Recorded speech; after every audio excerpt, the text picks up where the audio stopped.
Over the last couple of years, I've definitely become convinced that there's some amount of truth in the notion that if software was already eating the world, AI is now going to eat software and most of everything digital.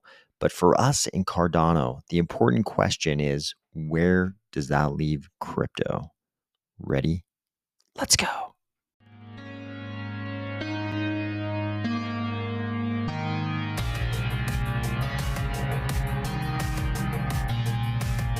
Today, we are going to discuss AI's commoditization of everything digital and the relationship of that phenomenon to digital scarcity, Coinbase's move to change how it does customer staking, including with ADA, a hard truth on daily users in Cardano DeFi, and reports of more disinformation about Cardano in the mainstream crypto media. If you have conflicting feelings about whether AI will be a sinister cybernetic overlord or a helpful creator of bounty, or if you're finding value in these videos each weekday, please consider delegating to the Army of Spies stake pool, ticker AOS. For just under 2 weeks now, it seems like the world has been mesmerized by the rise of GPT-4. And we talked about posts like this one when they came out. I believe this came out the day of the public release of GPT-4 or something very soon after it. This picture says, "I don't care that it's not artificial general intelligence. GPT-4 is an incredible and transformative technology. I recreated the game of Pong in under 60 seconds, first try." And you can see it took him 4 lines to tell GPT-4 that it was developer GPT, and then 2 lines to get it to recreate the game of Pong. But of course, people argued Pong is too simple. This is nothing. Then just 6 days later, we saw this post. "So you think GPT-4 can't make a complex game? Think again. Here's how I used GPT-4, Replit, Midjourney, and Claude to assemble an AI team and create a 3D space runner from scratch with zero knowledge of JavaScript or game programming." And as you can see from these graphics, it's obviously quite a bit more complicated than Pong. The reactions to all this have been as you'd expect. This is staggering. AI truly is revolutionary, and it's just the start. Bad news for people that want to keep their jobs. And my personal favorite, maybe dropping out wasn't such a bad idea. Of course, every single day since then on social media has been awash with examples of GPT-4 doing things in seconds that humans take hours, days, weeks, months to do, and also all of the other AI platforms that are out there, all the generative art platforms, Midjourney. This poster says, "Haven't left my couch in 3 months and am 20 pounds overweight, but you'd never know it with this pic. You'd really believe my life is incredibly sick." I think you can see what this is going to do to a lot of the social media influencer scene. Then you've got the use of public figures in unbelievable scenes. Then you've got not just images, but also videos of completely synthetic humans saying things formulated on ChatGPT, the character being designed on Midjourney, and then animation and voice happening on other platforms. You can see that we've finally reached that voice. We've penetrated far past the uncanny valley. It's definitely now an era when you won't be able to believe anything you see or hear. Here we have a completely synthetic human who doesn't exist in any way, and he's speaking to us in full video. This all makes me think back to this famous article, which was published on August 20th, 2011 in the Wall Street Journal by Mark Andreessen, who is the A in A16Z. This was the article where he famously said that software was eating the world. This was back in 2011. Of course, he was correct. And today, a lot of people are saying software may be eating the world, but AI is already eating software. And I think it's hard to say that they're not correct to some extent. And it seems like it's even more than that. AI is not just eating software, it's commoditizing everything digital, it seems. It seems like if there's anything that can be produced digitally, AI is making it easier for anyone to produce that thing digitally. It's sort of commoditizing the production of anything digital. Images, sound, video, text, code. It's hard to argue that all these things aren't going to be eaten by AI, that AI will dislocate a lot of humans, not all. You're always going to be able to come up with some example of some human doing something at an extremely high level, and AI will fall short in various ways to replicate what that person is doing, at least now in 2023. I think we can all come up with examples. AI is not going to replace X person who is at the very top of their game producing something digitally. But I don't think that's the important part. I think the important part is how many of the other humans AI is going to replace. Maybe AI won't replace the top 1% of digital artists, or the top 1% of coders, or whatever number you like, the top 10%, the top 20%, top 30%. But even if it replaces 50% of the people in any given niche, in any kind of digital production, that's still a gigantic dislocation of human beings. Along with this new commoditization of the ability to produce anything digital, we might also be entering a new era of decentralization of those digital things themselves. You can imagine if no ride sharing app had ever existed up until now. In 2023, if someone tried to launch an Uber, they would be in a fundamentally different position than if they'd tried to launch the same kind of platform 10 years ago. 10 years ago, they didn't have to worry about launching their platform and 10,000 different people creating their own version of Uber in 7 days, because it wouldn't anymore be a question of someone assembling a team and then trying to replicate the functionality of this platform, over the course of, weeks or months or years. It might just be a matter of how many lines someone would have to put into the prompt in this $15 per month web service, basically in GPT-4. Monster software platforms dominating a whole space on a centralized basis may be a thing of the past, when you can just pay GPT-4 $15 a month, and maybe you can recreate the functionality of any of those platforms on a local basis. In short, maybe there is no more scarcity in software, in the skills necessary to build it, and in the software itself eventually.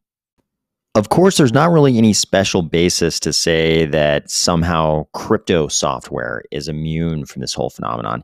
Here's a post from Patty of the Shamrock Pool. He says, just a Cardano smart contract built by ChatGPT. And you can see how easy the prompt was. Build me a Cardano smart contract. And GPT just takes off. Sure, here's an example. And it just starts coding a Plutus smart contract. So we're probably also going to see the same type of decentralization. It's going to be a commoditization of the ability to build all of the software that we use in crypto as well. And that might lead to this same level of decentralization of platforms in crypto. When everybody can create a DEX, the bottleneck in the existence of those DEXs is no longer going to be the skills to create these digital things. It's going to be, people basically marketing the DEXs, trying to get liquidity into the DEX, trying to get users, trying to get, volume, those kind of things. The bottleneck will go from being the technical skills required to create these things to just kind of like the social network effect of getting enough users inside this little mini ecosystem. But the crypto software question is fundamentally different from something that I think is much more important in crypto. And of course, what I'm referencing is the true digital scarcity we have in some, but not all, cryptocurrencies. We have true digital scarcity in cryptocurrencies like Cardano with a max supply of 45 billion, and like Bitcoin with a max supply of 21 million. This might be the only digital scarcity left in a post GPT-4 era. if GPT-4 can if it does commoditize the ability to produce pretty much anything digital at that pretty low price point of $15 a month, then there may be no digital scarcity left anywhere in anything except for in cryptocurrencies with a hard cap. And you could argue, sure, GPT-4 could, clone some variant of Cardano, and you could have a fork of Cardano and it could produce its own Cardano. But that's not really a change from what we had prior to this rise of AI with GPT-4, because Cardano has always been open source. You could have taken all of the code out of the GitHub and forked Cardano at any time. So it's really no change for these hard capped cryptocurrencies that are open source like Cardano and Bitcoin. But everything else, in my mind, it's hard to make a case that we have any digital scarcity of anything left in a post-GPT era except for hard capped cryptocurrencies. This is Sam Altman, the CEO of OpenAI, the organization behind GPT-4 and DALL-E. He was recently on the Lex Fridman podcast, and he has a belief in a future of great bounty for human beings because of AI. He believes that life will get better for human beings because of AI, which is something that Elon Musk has also talked about. In the earlier years, he spent a lot of time talking about the, sort of dystopian Skynet, Terminator future that could result from AI. And more recently, I've also heard him express, a belief in a future of great bounty due to automation and AI. And optimistically, I agree with both of them on that point. It is interesting to note, though, that it seems like a lot of that bounty is going to come from this destruction of the scarcity of the means to produce these digital things, these digital objects. And the only thing that seems resistant to that are our hard-capped cryptocurrencies. Speaking of our favorite hard-capped cryptocurrency, this notice from Coinbase is relevant for all of us in Cardano, probably. So this notice says, we're updating the staking experience and the terms and conditions for staking. So you probably know ADA is among the cryptocurrencies you can stake on Coinbase. They say you earn rewards from the protocol, not Coinbase. Coinbase acts only as a service provider connecting you, the validators, and the protocol. So this language to me is obviously crafted by the legal team, and it's probably part of a reaction to the recent Wells notice they got from the SEC, which did involve their staking. And what they're trying to make it very clear here that Coinbase is not running a sort of, BlockFi type service. They're trying to differentiate what they're offering in staking from what something like a BlockFi was doing, where you basically deposit your assets with them and then you get a return, and it's kind of unclear what they're doing with your assets to give you that return. And it's kind of obvious that they're getting a return for themselves on top of what they're giving you. Here, Coinbase is saying that's not what our staking service is. Our staking service is just a service where we connect you with the validators on the blockchain and the blockchain itself, the protocol itself. The mainstream crypto media is characterizing this as a move to on-chain staking, like in this article here at Crypto Slate. And I think this is leading a lot of people to imagine the possibility of Coinbase just sort of directing their delegation to sort of currently existing stake pools on those blockchains. But I think I haven't really seen anything that sort of suggests that outcome. Maybe it's possible. I would love that. But what I'm imagining is more that they just, like in the case of Cardano, that Coinbase just directs that delegation to the same group of Avengers stake pools that are currently the second biggest stake pool group in all of Cardano. So I'm a little bit afraid that we won't see any help for our Nakamoto coefficient or the minimum attack vector. I think it might be maybe minimal or no change for Cardano if they just keep delegating to those same stake pools that a lot of people believe they were delegating to before. Here's a post from Subcritical with some information that probably startled a lot of people today. So he says top 3 DeFi dApps by unique active wallets. This is measured on a 24-hour basis. So this is like daily unique active wallets in these DeFi protocols. So you can see some of the most well-established DeFi protocols in the greater crypto scene are seeing numbers like this. PancakeSwap at 94,000 unique active wallets. Stargate Finance, 20,000. 1inch Network, 18,000. And then in Cardano, we have MinSwap at 384, Wing Riders at 230, SundaySwap at 193. And if I'm reading these correctly, I don't mean 384,000. I just mean 384. 230, 193. Obviously, there's a gigantic gap. There's a huge disparity between these, much more established, more mature protocols in the sort of wider crypto DeFi space that's been around a lot longer than the Cardano DeFi space. So these projects can hardly be blamed for this disparity. They're still kind of in their comparative infancy. But there's another reason why I don't really worry too much. I think it's good to know where these numbers lie. I'm glad to see this. But there's another reason why I don't really worry about it too much. It seems like every cycle in crypto, we move on to something new. In 2017, it was a gigantic ICO bonanza. Then next we had a DeFi summer. Then we had this NFT season. It seems like every crypto cycle, it's a different thing. In 2017, we had everything was about ICOs. Every single project was doing this gigantic ICO. And then we saw a huge regulatory crackdown.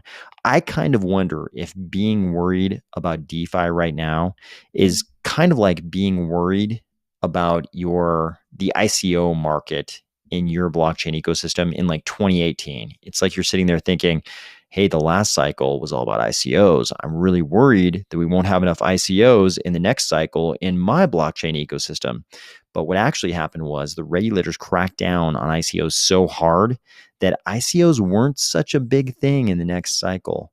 I kind of wonder if it might turn out we're in the same position with DeFi. I mean, we are certainly under an intense amount of regulatory pressure right now in crypto, and it seems to only be ramping up. I wonder if that will extend to DeFi to such an extent that worrying about DeFi right now might be a little bit like worrying about crypto or worrying about ICOs in 2018, in 2019, after the heyday of ICOs was already over. Maybe that'll turn out to be the case for DeFi. I think none of us in crypto really know. It sort of just depends on how far the regulators want to go, how deeply they want to go into DeFi, and how much the courts will let them. Finally, this weekend, we saw more reports of misinformation about Cardano. These mainstream crypto media outlets, they should be aware the Cardano police are never sleeping. They're always patrolling. We pick up every instance of this kind of misinformation or disinformation, whatever it may be. This post says, Cointelegraph, clueless or malicious. 3 major errors in only 5 sentences, and they're pretty important. So I went and checked Cointelegraph, and they do have an article up published recently about Cardano staking, and it does have a section called "What are the risks of staking Cardano?" And it's changed. It doesn't have any of these mistakes right now. I'm guessing they saw reports like this about the inaccuracy and they changed the article. They fixed the article. If that's what happened, fantastic. But they're pretty serious misinformation or disinformation, whatever it may be. They say a potential risk of staking ADA is a high transaction fee. The poster here points out transaction fee is currently 5 cents. They say additionally, since staking pools must remain online 24/7, they remain potentially vulnerable to cyber attacks. Users risk losing their funds if the pool operator is not security conscious. If you know anything about Cardano staking, you know that staked ADA remains 100% in the user's custody. You can never lose your coins like this because the stake pool does not hold your coins. I think what happened here is probably the author of this article just used the boilerplate Ethereum language, because I think all of this kind of applies to Ethereum and doesn't apply to Cardano. So hopefully this was just a case of sort of negligent misinformation and not sort of malicious disinformation. But in any case, I hope as time goes on, the rest of the crypto ecosystem either becomes more open to Cardano or more knowledgeable about Cardano, and we see less of this, whether it's malicious or just negligent. Hopefully things get better as time goes on. We'll see how that goes. I hope you had a great weekend though, and I'll talk to you tomorrow.